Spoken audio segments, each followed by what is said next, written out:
کرتے ہیں آج کی کہانی۔ اسے اب تک یقین نہ آ رہا تھا کہ جس کو اس نے چاہا وہ اتنی آسانی سے اس کی قسمت میں لکھ دیا گیا۔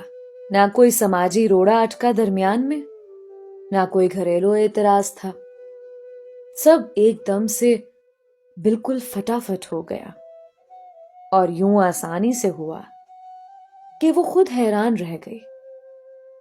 آخر اسے پہلے کہاں پتا تھا کہ ادھر سے سمیر بھی اسے اتنا ہی چاہتا ہے جتنا وہ اسے۔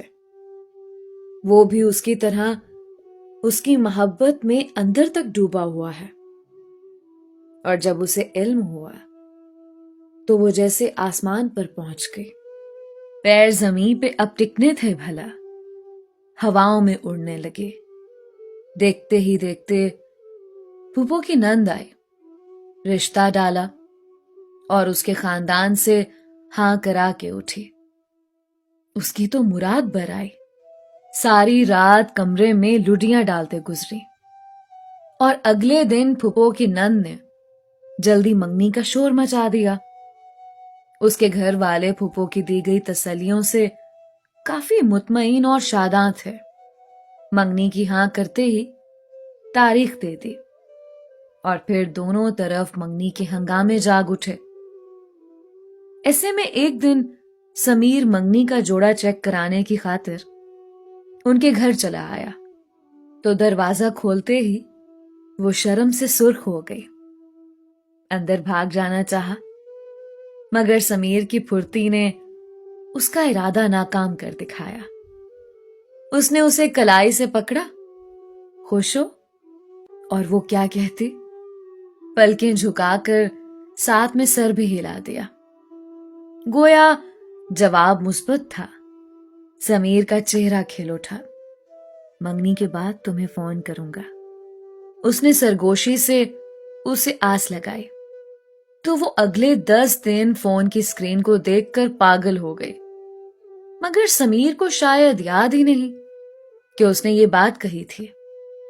کاش وہ اس وقت وعدہ نہ کرتا، تو آج میں اس کی ناراضگی میں ڈوبی فون ہی کی تو نہ ہو کر رہ جاتی۔ وہ اندر ہی اندر خود کو کوستی رہی کہ اسی وقت اس سے پکا وعدہ کیوں نہ کرا لیا۔ منگنی کے دوسرے ہفتے فون کے اس پار سے آتی سمیر کی بھاری مگر میٹھی آواز نے اس کے حواس ہی نہیں، ساتھ اس کا دل بھی کھینچ لیا۔ کیسی ہو؟ اس کا پوچھنا تھا کہ اس کا جی چاہا اپنا دل کھول کر سارے کا سارا اس کے سامنے رکھتا، مگر حیا اڑے آ گئی۔ وہ دھیما سا مسکراتی، اچھی ہوں، وہ تو میں بھی جانتا ہوں۔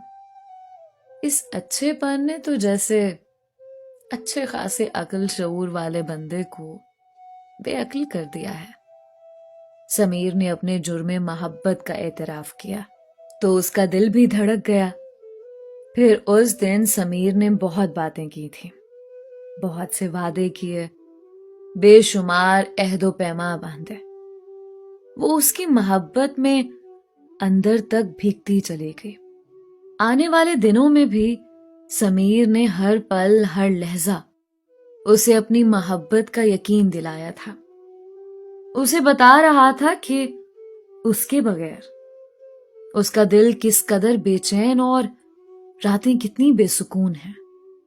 وہ اس کی ایسی محبت بھری باتیں سن کر خود کو دنیا کی خوش قسمت ترین لڑکی سمجھنے لگی، جس کا چاہنے والا منگیتر تھا، جو اس کے بغیر خود کو ادھورا سمجھتا۔ وہ پھر کاہے نہ خود پہ اتراتی۔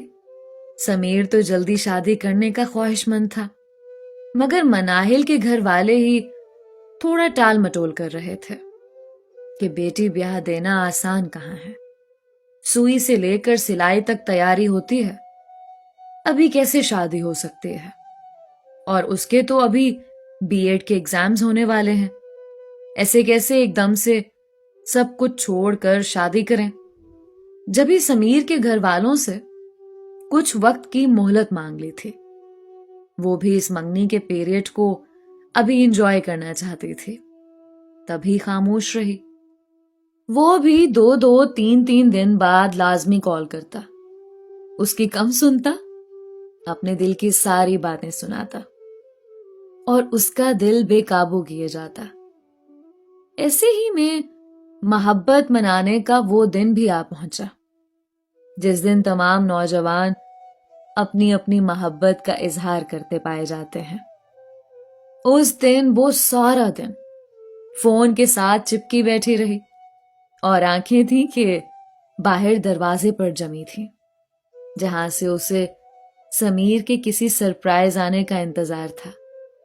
اسے پورا یقین تھا وہ آج کا دن قطعی طور پر مس نہیں کرے گا، پھول اور کارڈ لازمی بھیجے گا، مگر صبح سے دوپہر، دوپہر سے شام اور پھر شام سے رات ہو گئی، اس کا میسج تک نہ آیا۔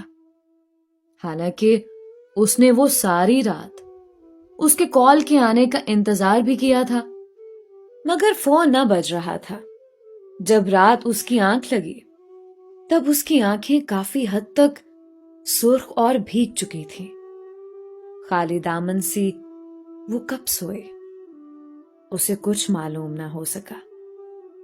اگلے دن تک اس کا دل بجھا بجھا اور اندر خاموش خاموش رہا۔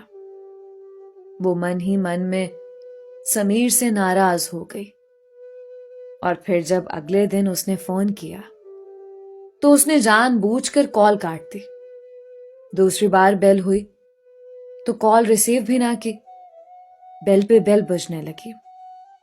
اس نے کان لپیٹ لیے، انجان بن گئی۔ سمیر کو کچھ کھٹکا سا لگا، وہ پریشان سا ہو کر گھر پہنچ گیا۔ سامنا بھابھی سے ہوا تو بے اختیار اس نے مناہل کو لنچ کرانے کا کہہ دیا۔ بھابھی نے امی سے اجازت لے کر مناہل کو تیار ہونے کو کہا تو وہ نہ مانی۔ پھر بھابھی نے دھمکایا کہ سمیر خود لینے اندر آ جائے گا، تو پھر اسے بادل ناخواستہ تیار ہو کر اس کی گاڑی میں آ کر بیٹھنا پڑا، مگر وہ سارا راستہ خاموش ہی رہی۔ سمیر بار بار اسے بلاتا رہا، مگر اس نے چپ کا روزہ نہ توڑا۔ آخر سمیر تب گیا۔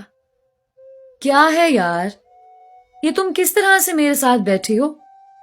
آپ کو کیا سمجھ میں آتا ہے؟ اس نے دانتوں پہ دانت جمائے۔ تمہاری بے وجہ کی خاموشی میری سمجھ سے باہر ہے۔ اگر کوئی ناراضگی ہے تو بتا دو۔ آپ کو میری ناراضگی کی کب سے پرواہ ہونے لگے؟ اس نے نم آنکھوں سے کہا تو وہ نرمی سے مسکرا دیا۔ تو اس کا مطلب یہ ہوا کہ محترمہ ناراض ہیں۔ وہ شریر ہوا تو مناہل نے سر جھٹک دیا۔ وجہ پوچھ سکتا ہوں؟ جو دل کے قریب ہوتے ہیں دلوں کے راز جانتے ہیں، اس نے طنز کیا تو مسکراتے لب اس کے وہیں بھیج گئے۔ مناہل، مجھے کچھ سمجھ میں نہیں آ رہا کہ تمہارا رویہ کیوں